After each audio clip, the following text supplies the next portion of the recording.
కాంగ్రెస్ పేద ప్రజల పార్టీ అని ఇచ్చిన హామీలను అమలు చేసే సత్తా ప్రభుత్వానికి ఉందన్నారు ఎమ్మెల్సీ విజయశాంతి. తెలంగాణ వచ్చినప్పుడు రాష్ట్రం బంగారు బాతు అని విచ్ఛిన్నం చేసేందుకు కొన్ని శక్తులు ప్రయత్నం చేస్తున్నాయన్నారు. రాష్ట్రంలో కాంగ్రెస్ లేటుగా అధికారంలోకి వచ్చినా లేటెస్ట్ గా మంచి పనులు చేస్తుందన్నారు ఆమె.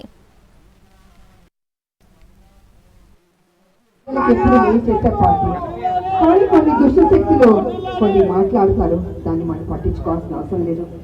మన ప్రభుత్వం మంచి చేయాలని చూస్తుంది, అది ఎక్కడ దాంట్లో సందేహపడాల్సిన అవసరం లేదు. ఆలస్యం అయినా లేట్గా వచ్చినా లేటెస్ట్ గా వస్తుంది మన కాంగ్రెస్. ఎవరిని తెలంగాణలో ప్రవేశించకుండా, ఎవరిని అంటే దుష్ట శక్తుల్ని తెలంగాణ దోచుకోవాలని కుట్ర బుద్ధితో వచ్చేవాళ్ళే వాడి వద్దు. ఇది మా రాష్ట్రం, మేము తెచ్చుకున్న రాష్ట్రం, ఛాయ్ తెలంగాణ అని చెప్పాలి. ప్రజలకు ఎప్పుడు చెప్పాలి. కానీ కొన్ని దుష్టశక్తులు కొన్ని మాట్లాడుతున్నారు.